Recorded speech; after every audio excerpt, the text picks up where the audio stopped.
Chapter 1. My First Sea Journey. Before I begin my story, I would like to tell you a little about myself. I was born in the year 1632, in the city of York in the north of England. My father was German, but he came to live and work in England. Soon after that, he married my mother, who was English. Her family name was Robinson.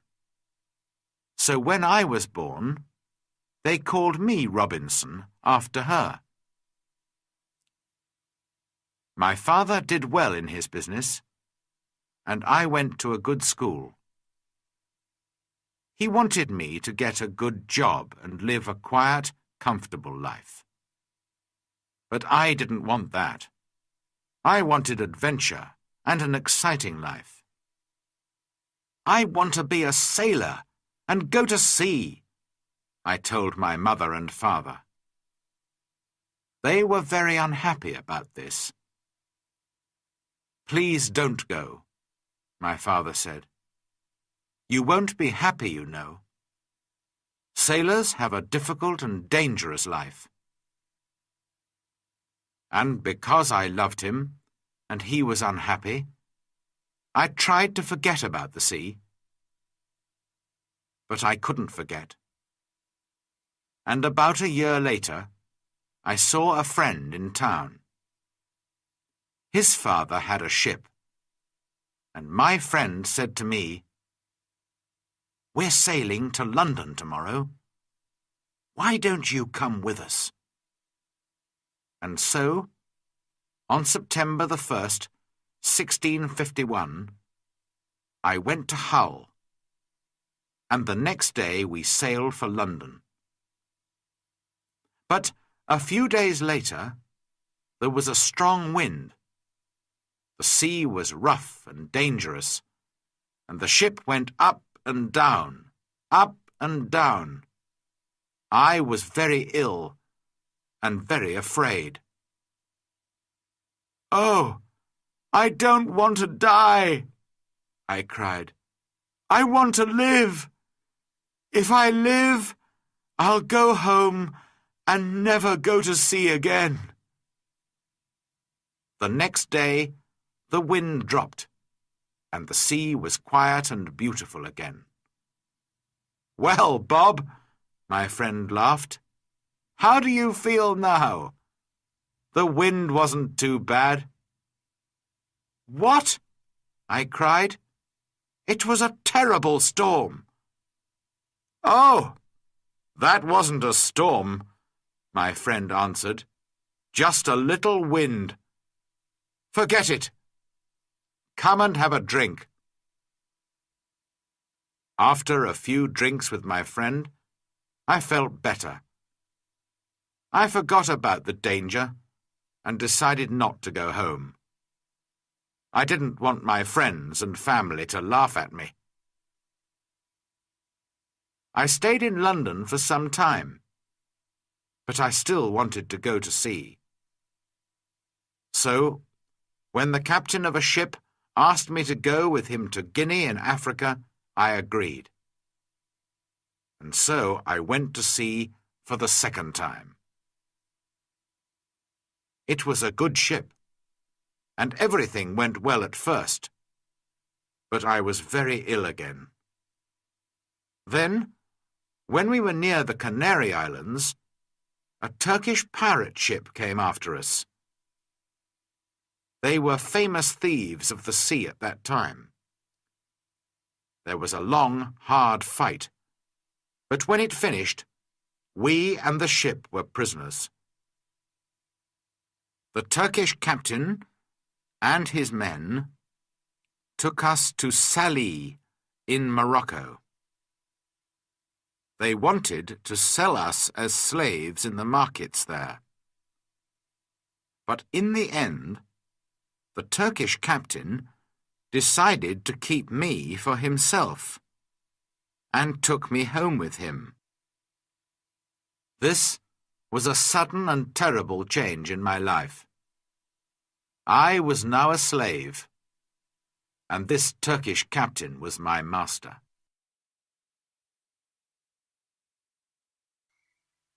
Chapter 2. Down the coast of Africa. For 2 long years, I lived the life of a slave. I worked in the house and the garden, and every day I planned to escape, but it was never possible. I thought about it day and night. My master liked to go fishing in a little boat, and he always took me with him. A man called Merle and a young boy also went with us. One day my master said to us, "Some of my friends want to go fishing tomorrow. Get the boat ready." So we put a lot of food and drink on the boat, and the next morning we waited for my master and his friends. But when my master arrived, he was alone.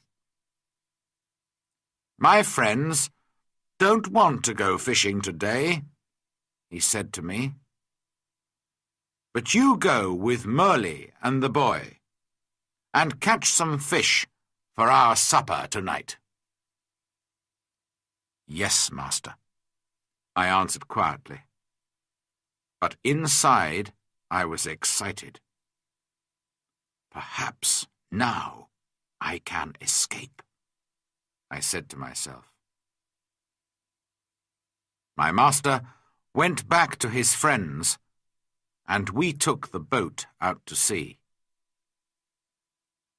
For a time we fished quietly, and then I moved carefully behind Merle and knocked him into the water. "Swim!" I cried. "Swim to the shore!" My master liked to shoot seabirds, and so there were guns on the boat. Quickly, I took one of these guns. Merle was swimming after the boat, and I shouted to him, "Go back to the shore! You can swim there. It's not too far. I won't hurt you, but if you come near the boat, I'll shoot you through the head." So Merle turned and swam back to the shore as quickly as he could. Then I said to the boy, "Zuri, if you help me, I'll be a good friend to you. If you don't help me, I'll push you into the sea too." But Zuri was happy to help me. "I'll go all over the world with you," he cried. I wanted to sail to the Canary Islands, but I was afraid to go too far from the shore. It was only a small boat, and so we sailed on south for some days. We had very little water, and it was dangerous country here, with many wild animals. We were afraid, but we often had to go on shore to get more water. Once I used a gun to shoot a wild animal. I don't know what animal it was, but it made a good meal. For about 10 or 12 days, we sailed on south, down the coast of Africa. Then, one day, we saw some people on the shore. Strange, wild people, who did not look friendly. By now, we had very little food, and we really needed help. We were afraid, but we had to go on shore. At first, they were afraid of us too. Perhaps white people never visited this coast. We did not speak their language, of course, so we used our hands and faces to show that we were hungry. They came with food for us, but then they moved away quickly. We carried the food to our boat, and they watched us. I tried to thank them, but I had nothing to give them. Just then, 2 big wild cats came down to the shore from the mountains. I think they were leopards. The people were afraid of these wild cats, and the women cried out. Quickly, I took a gun and shot one of the animals. The second wild cat ran back up into the mountains. Guns were new to these African people, and they were afraid of the loud noise and the smoke. But they were happy about the dead wild cat. I gave them the meat of the dead animal, and they gave us more food and water. We now had a lot of food and water, and we sailed on. 11 days later, we came near the Cape Verde Islands. We could see them, but we couldn't get near because there was no wind. We waited. Suddenly, Zuri called to me, "Look, a ship!" He was right. We called and shouted and sailed our little boat as fast as we could. But the ship did not see us. Then I remembered the guns, which made a lot of smoke. A few minutes later, the ship saw us and turned. When we were on the ship, the Portuguese captain listened to my story. He was going to Brazil and agreed to help me, but he wanted nothing for his help. "No," he said, when I tried to pay him. "Perhaps one day someone will help me when I need it." But he gave me money for my boat and for Zuri too. At first, I did not want to sell Zuri as a slave, after all our dangerous adventures together. But Zuri was happy to go to the captain. And the captain was a good man.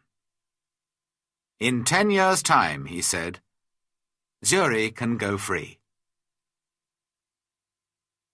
When we arrived in Brazil 3 weeks later, I said goodbye to the captain and Zuri, left the ship, and went to begin a new life. Chapter 3. The Storm and the Shipwreck. I stayed in Brazil and worked hard for some years. By then I was rich, but also bored. One day, some friends came to me and said, "We're going to Africa to do business. Why don't you come with us? We'll all be rich after this journey." How stupid I was. I had an easy, comfortable life in Brazil, but of course I agreed. And so, in 1659, I went to sea again. At first, all went well. But then there was a terrible storm. For 12 days the wind and the rain didn't stop. We lost 3 men in the sea, and soon the ship had holes in its sides. "We're all going to die this time," I said to myself. Then one morning, one of the sailors saw land. But the next minute, our ship hit some sand just under the sea. The ship could not move, and we were really in danger now. The sea was trying to break the ship into pieces, and we had very little time. Quickly, we put a boat into the sea and got off the ship. But the sea was very rough, and our little boat could not live for long in that wild water. Half an hour later, the angry sea turned our boat over, and we were all in the water. I looked round for my friends, but I could see nobody.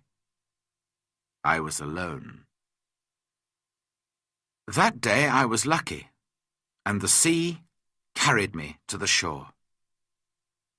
I could not see the land, only mountains of water all around me. Then, suddenly, I felt the ground under my feet.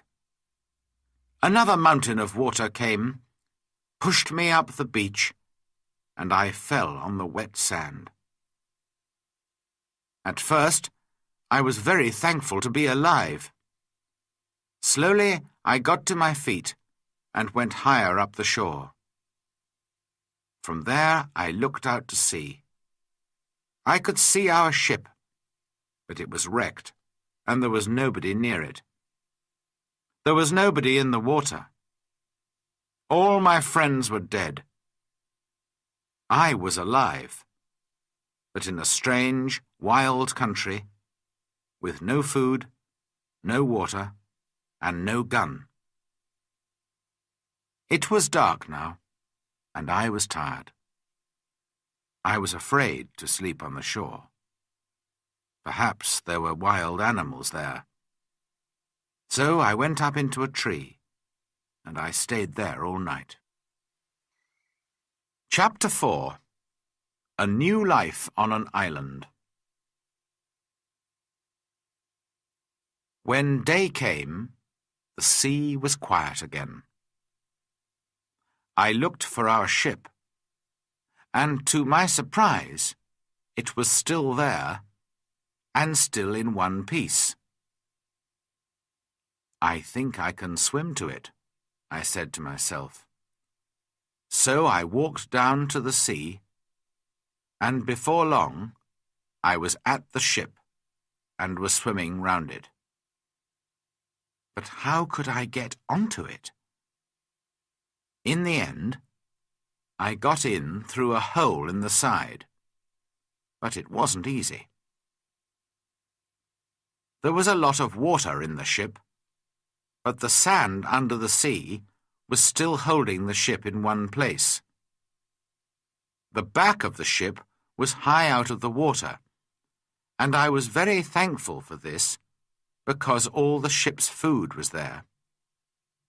I was very hungry, so I began to eat something at once. Then I decided to take some of it back to the shore with me. But how could I get it there? I looked around the ship, and after a few minutes, I found some long pieces of wood. I tied them together with rope. Then I got the things that I wanted from the ship. There was a big box of food, rice and salted meat and hard ship's bread.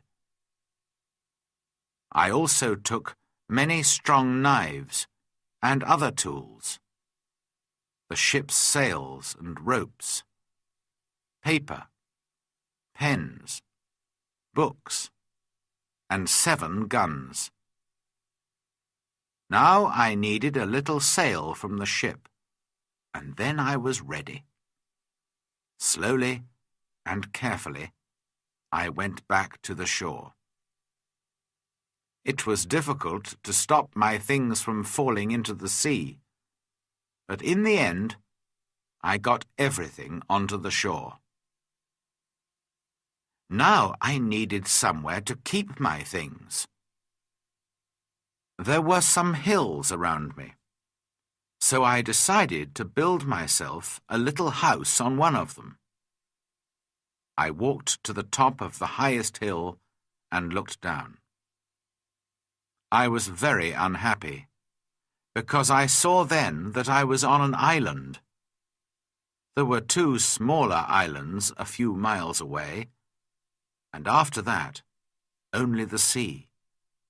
Just the sea, for mile after mile after mile. After a time, I found a little cave in the side of a hill. In front of it, there was a good place to make a home. So I used the ship's sails, rope, and pieces of wood, and after a lot of hard work, I had a very fine tent. The cave, at the back of my tent, was a good place to keep my food, and so I called it my kitchen. That night, I went to sleep in my new home. The next day, I thought about the possible dangers on the island. Were there wild animals? And perhaps wild people, too, on my island? I didn't know, but I was very afraid. So I decided to build a very strong fence. I cut down young trees and put them in the ground, in a half circle around the front of my tent. I used many of the ship's ropes too, and in the end my fence was as strong as a stone wall. Nobody could get over it, through it, or round it. Making tents and building fences is hard work. I needed many tools to help me. So I decided to go back to the ship again and get some more things. I went back 12 times, but soon after my 12th visit, there was another terrible storm. The next morning, when I looked out to sea, there was no ship. When I saw that, I was very unhappy. Why am I alive? And why are all my friends dead? I asked myself. What will happen to me now, alone on this island without friends? How can I ever escape from it? Then I told myself that I was lucky. Lucky to be alive. Lucky to have food and tools. Lucky to be young and strong. But I knew that my island was somewhere off the coast of South America. Ships did not often come down this coast, and I said to myself, I'm going to be on this island for a long time. So, on a long piece of wood, I cut these words. I came here on the 30th of September, 1659.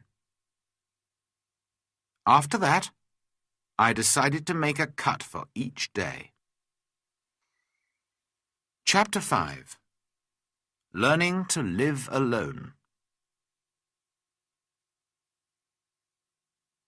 I still needed a lot of things. Well, I said, I'm going to have to make them. So every day I worked.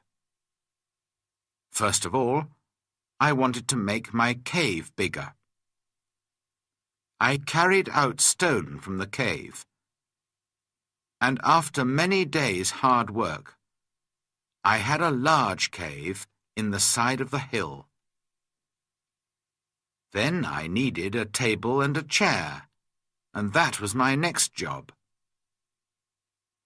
I had to work on them for a long time.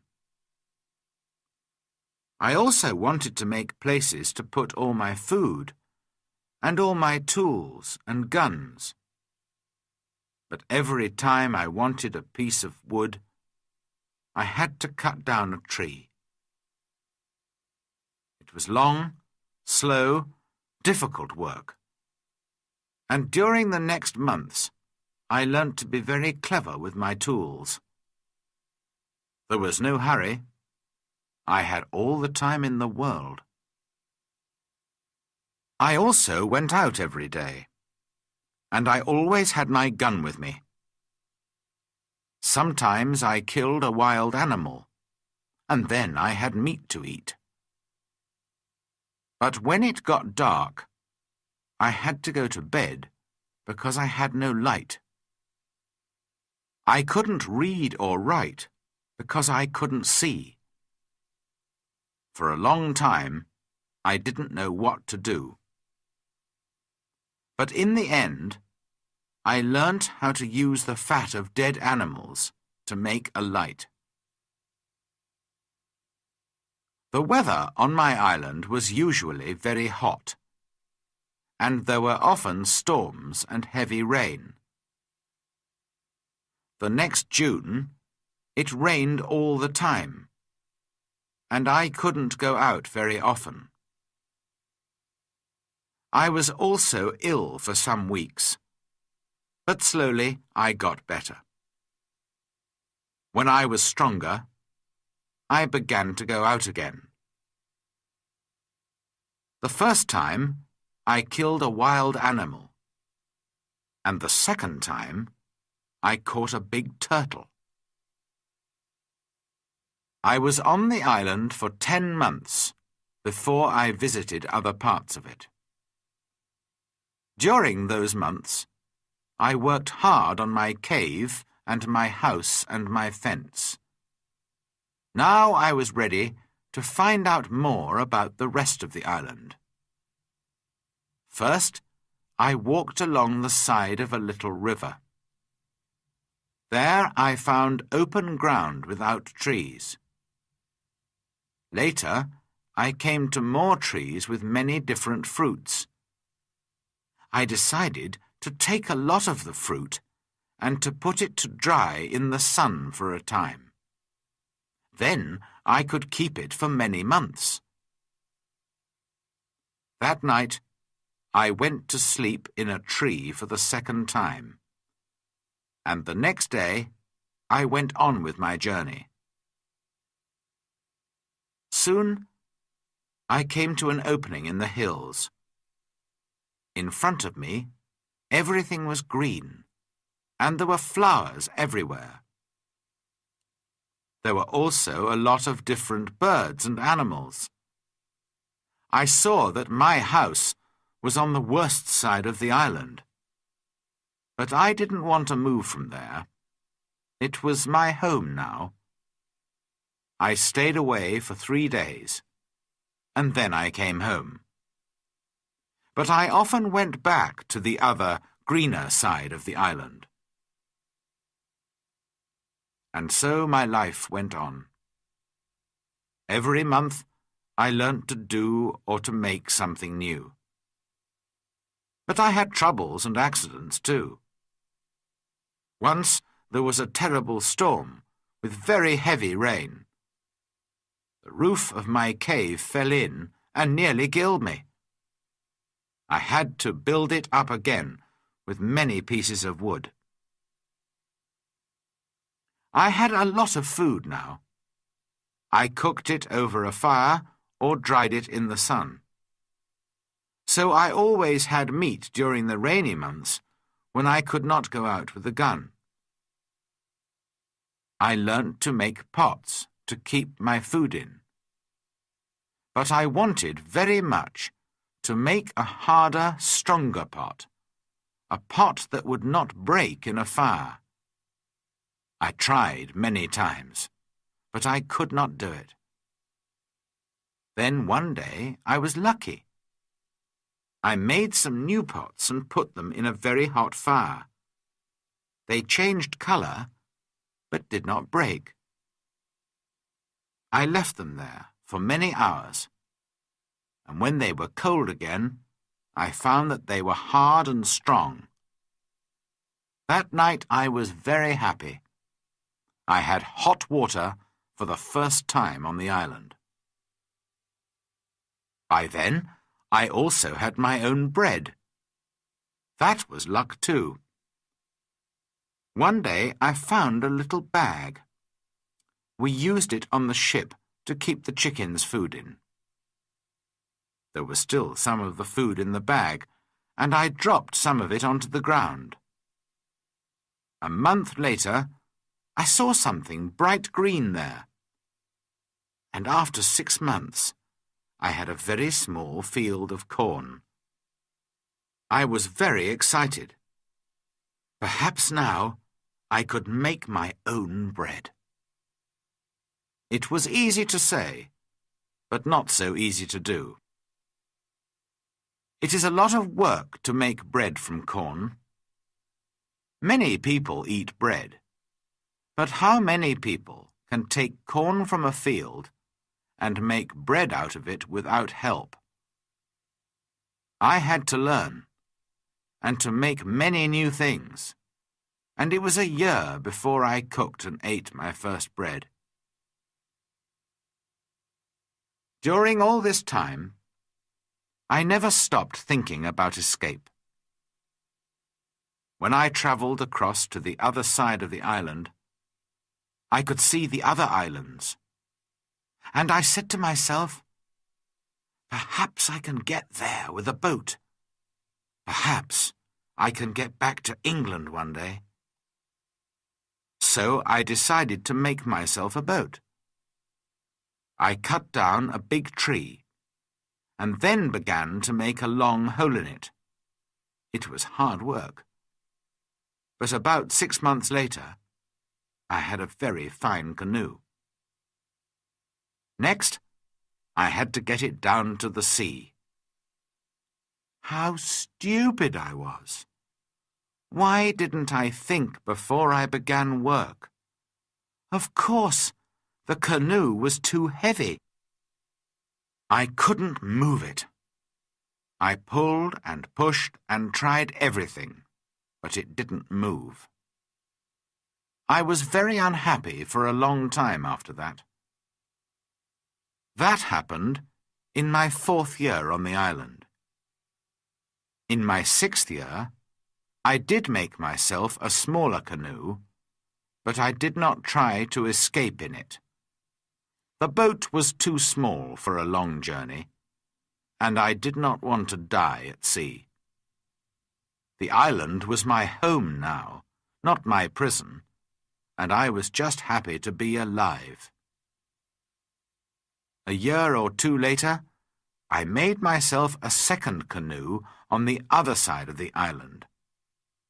I also built myself a second house there, and so I had 2 homes.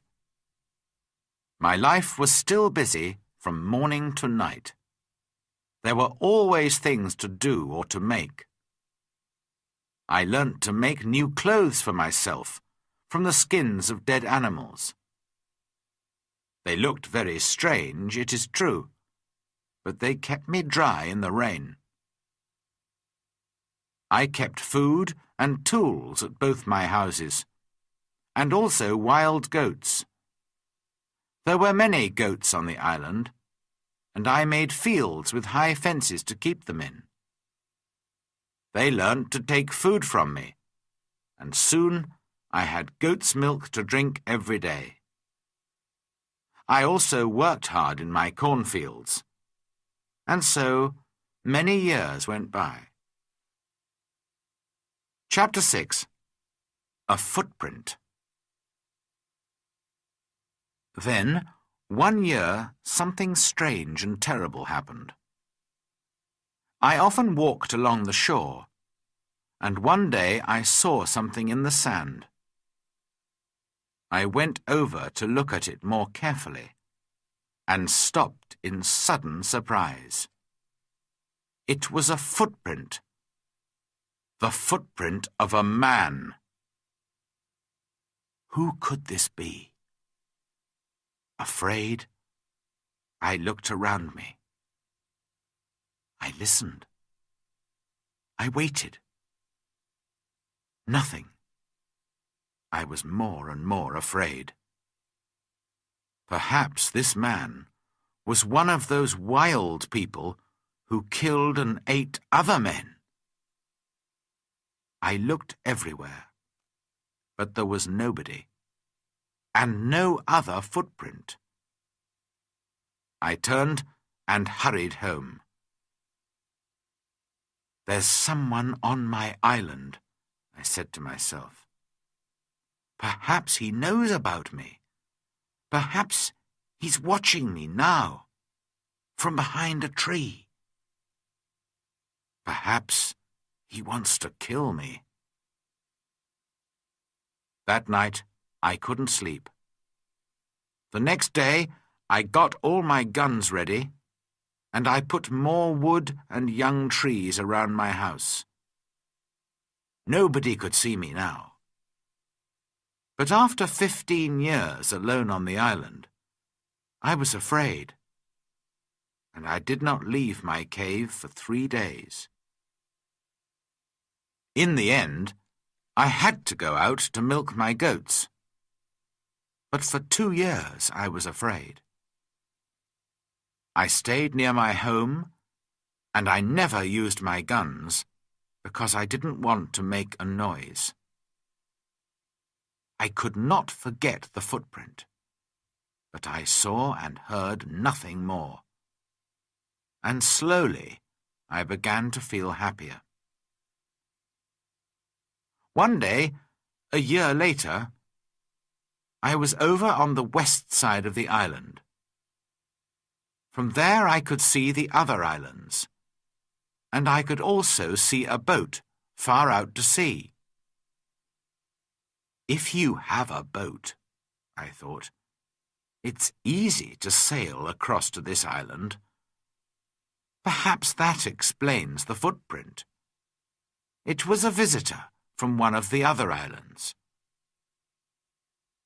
I began to move more freely around the island again, and built myself a third house. It was a very secret place in a cave. No wild man will ever find that, I said to myself. Then one year, something happened which I can never forget. I was again on the west side of the island and was walking along the shore. Suddenly, I saw something which made me feel ill. There were heads, arms, feet, and other pieces of men's bodies everywhere. For a minute, I couldn't think, and then I understood. Sometimes there were fights between the wild men on the other islands. Then they came here to my island with their prisoners to kill them, cook them, and eat them. Slowly, I went home, but I was very angry. How could men do this? For many months, I watched carefully for the smoke from fires, but I didn't see anything. Somehow, the wild men came and went, and I never saw them. I was angry and afraid. I wanted to shoot them all. But there were many of them, and only one of me. Perhaps I can shoot 2 or 3, I said to myself. But then they will kill and eat me. Then, one morning in my 23rd year on the island, I was out in my fields, and I saw the smoke from a fire. Quickly, I went up the hill to watch. There were 9 men around the fire, and they were cooking their terrible food. Then these wild men danced round the fire, singing and shouting. This went on for about 2 hours, and then they got into their boats and sailed away. I went down to the shore and saw the blood of the dead men on the sand. The next time they come, I'm going to kill them, I said angrily. Chapter 7. Man Friday. For 2 years, I never went anywhere without my gun. I felt lonely and afraid, and had many sleepless nights. One night, there was a very bad storm, and I thought I heard the sound of guns out at sea. The next morning, I looked out and saw a ship. It was lying on its side not far from the shore. Quickly, I put my little boat in the water and sailed out to it. There were 2 dead men on the ship, but no one alive. The bodies of the other sailors were lost in the sea. I took some clothes and tools, and also a box of Spanish gold and silver money. I was a rich man now, but what use was money to me? I could not buy anything with it. I wanted people, a friend, somebody to talk to, somebody who could help me escape from my island. One morning, I woke up and made a plan. I'll try to catch one of the prisoners of the wild men, I said to myself. He'll be happy to be alive, and perhaps he'll help me to escape. I watched day and night, but for a year and a half there were no boats.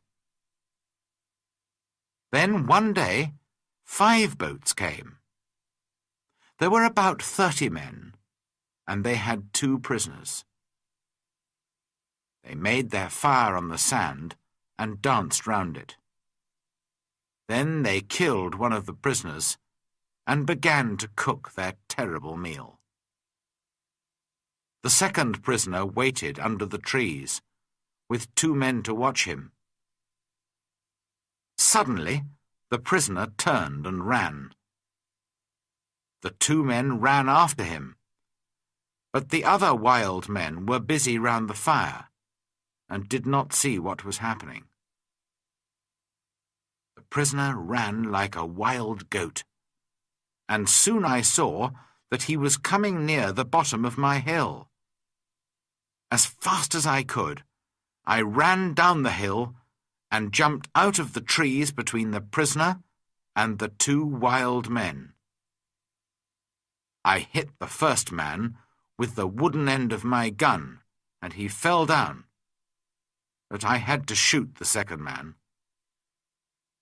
The poor prisoner did not move. He was afraid of the noise of my gun. I called to him and tried to show him that I was friendly. Slowly, he moved nearer to me. But just then, the first wild man began to get up from the ground. Then the prisoner spoke, and I understood that he wanted my sword. How happy I was to hear words again. I gave him my sword, and at once he cut off the head of his enemy. Hurriedly, we hid the dead bodies under some leaves, and then left quickly. I took my prisoner to my secret cave on the other side of the island, and gave him food and drink. After that, he went to sleep. He was a fine young man, about 25 years old, tall and well built, with a kind face and a nice smile. He had a brown skin, black hair, bright eyes, and strong white teeth. I decided to give him the name of Man Friday, because I first saw him on a Friday. When he woke up in the morning, he ran out to me. I was milking my goats in the field, and he got down on the ground and put his head near my foot. I understood that he was thanking me, and I tried to show him that I was his friend. I began to teach him to speak English, and soon he could say his name, Master, and yes and no. How good it was to hear a man's voice again. Later that day, we went back to my first house. We went carefully along the beach, but there were no boats and no wild men. Just blood and bones all over the sand. I felt ill, but Friday wanted to eat the pieces of men's bodies which were still on the ground. I showed him that this was terrible for me, and he understood. When we got to my house, I gave Man Friday some trousers, and I made him a coat and a hat. He liked his new clothes very much. Then I made him a little tent to sleep in. But for a few weeks, I always took my gun to bed with me. Perhaps Friday was still a wild man, and would try to kill me in the night. At first, Friday was very afraid of my gun. Sometimes he talked to it and asked it not to kill him. Friday was a quick learner, and his English got better day by day. He helped me with the goats and with the work in the cornfields, and soon we were good friends. I enjoyed teaching him, and most of all, having a friend to talk to. This was the happiest of all my years on the island. Friday and I lived together happily for 3 years. I told him the story of my adventures and about life in England, and he told me about his country and his people. One day we were at the top of the highest hill on the island, and we were looking out to sea. It was a very clear day, and we could see a long way. Suddenly, Friday began to jump up and down, very excited. "What's the matter?" I said. "Look, master, look!" Friday cried. "I can see my country. Look over there." I looked, and there to the northwest, between the sea and the sky, was a long, thin piece of land. I learnt later that it was the island of Trinidad, and that my island was in the mouth of the river Orinoco on the north coast of South America. I began to think again about escape. Perhaps Friday wanted to go home too. Perhaps together we could get to his country. But what then? Would Friday still be my friend, or would his people kill me and eat me? I took Friday to the other side of the island and showed him my big canoe. It still lay under the trees. It was very old now, and there were holes in the wood. "Could a boat like this sail to your country, Friday?" I asked him. "Oh, yes," he answered. "A boat like this can carry a lot of food and drink." "Then we'll make another canoe like it, and you can go home in it," I said. But Friday looked very unhappy. "Why are you angry with me?" he asked. "What have I done? Why do you want to send me home?" "But I thought you wanted to go home," I said. "Yes, but you must come with me. Kill me if you want, but don't send me away from you." Then I saw that Friday was a true friend, and so I agreed to go with him. We began work on the canoe at once. Friday chose the tree himself. He understood wood better than I did, and we cut it down. We worked hard, and in a month the boat was finished. 2 weeks later, it was in the sea, and we began to get ready for our long journey. Chapter 8. Escape from the Island. I was now in my 27th year on the island, and I did not want to be there for another year. We worked hard to get the corn in and to make a lot of bread.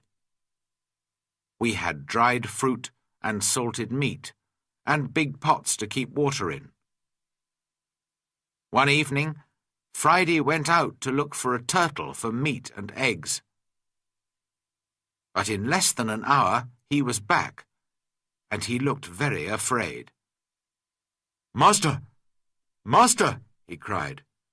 "There's a great ship near the island, and men are coming to the shore in a boat." I jumped up and ran with him down to the shore. To my great surprise, I saw that it was an English ship. But why was it here? English ships never came this way. Perhaps they were pirates. "Don't let them see you, Friday," I called.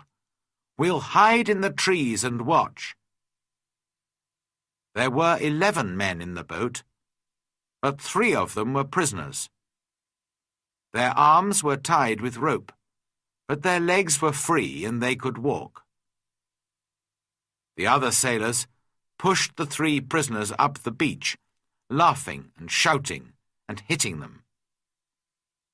Then some of them sat down on the sand and began to drink. Others walked away to look at the island, and 2 men stayed to watch the boat.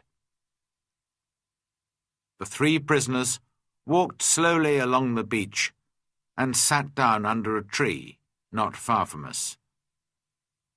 They looked very unhappy. Very quietly, I came up behind them through the trees and called out to them in English. "Don't be afraid," I said. "I'm an Englishman. Perhaps I can help you." The 3 men turned and looked at me. They did not answer at once. They were too surprised. Perhaps they thought I was a wild man myself, in my strange homemade clothes of animal skins, and with my long hair and beard. Then the oldest man spoke. "I am the captain of that ship," he said, "and these 2 men are my first and second officers. Last night there was a mutiny, and the seamen took the ship from me. Now they're going to leave the 3 of us here to die on this island." "Do these mutineers have guns?" "Only 2, he answered, "and they've left those on the boat." "All right," I said. "We'll fight them. But if we get your ship back for you, you must take me back to England." The captain agreed immediately, and thanked me very warmly for my help. Friday ran back to my house to get all the guns, and the captain and I made a plan. The first part was easy, because the seamen were not ready for a fight. We shot the 2 men at the boat, and the captain shot another man. This man, Tom Smith, was the worst of them all, and he began the mutiny on the ship. Then the captain talked to the other 5 men, and they agreed to help him. They did not really want to be mutineers, but they were afraid of Tom Smith. "Now," I said to the captain, "we must get back your ship. How many men are on it?" 26, the captain replied. "And they will fight hard because they won't want to go home. It is death for all mutineers in England. But not all the men are bad. I'm sure that some of them will help me." Just then we saw another boat which was coming from the ship to the shore. There were 10 men in it, and they all had guns. We ran into the trees and waited. It was a long, hard fight, but by now it was dark, and this helped us very much. We ran here and there in the trees, calling and shouting. The seamen could not see us, and did not know how many men they were fighting. In the end, the first officer shouted to them, "Put down your guns and stop fighting. The captain has 50 island people to help him. We can kill you all." So the seamen stopped fighting, and we took their guns. 3 of the men agreed to come back to the captain, and we put the others in my cave. Friday and I stayed to watch the prisoners, while the captain and his men went back to fight for the ship. All night we listened to the sound of guns and shouting. But in the morning, when the sun came up, the captain was master of his ship again. I went down to the shore to meet him. "My dear friend," he cried, "there's your ship. I'll take you to the ends of the world in it." I put my arms round him, and we laughed and cried together. How happy I was to leave the island. My good friend Friday came with me, of course, but we left the mutineers on the island. We decided not to kill them. They could begin a new life on the island. I showed them my 3 houses, my cornfields, and my goats, and all my tools. Their life would be easy, because of all my hard work for so many years. And so, on the 19th of December, 1686, after 27 years, 2 months, and 19 days, I said goodbye to my island and sailed home to England. Chapter 9. Home in England. When I came back to England, I felt like a stranger in the country. Many things were different, and not many people remembered me. I went home to York, but my father and mother were dead, and also my 2 brothers. I did find the 2 sons of one of my brothers. They were happy to learn that I was alive, and I was pleased to find some family. After some months, I decided to go down to Lisbon in Portugal. I had friends there who could help me to sell my land in Brazil, and I needed the money. Friday came with me.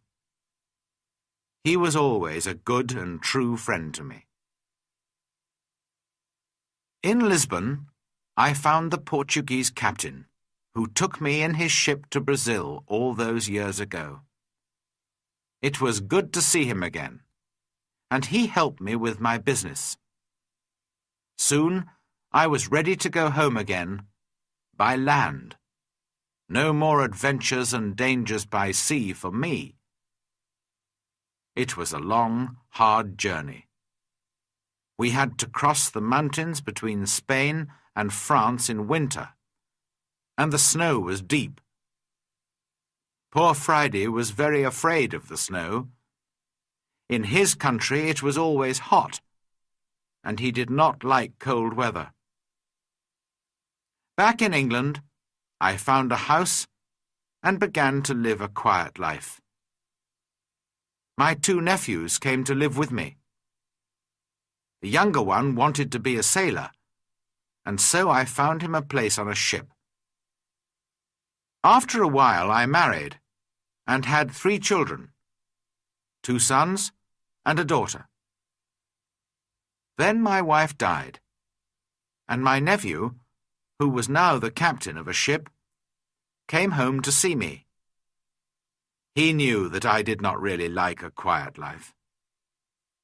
"I have a fine ship, Uncle," he said, I'm going out to the East Indies, India, Malaya, the Philippines.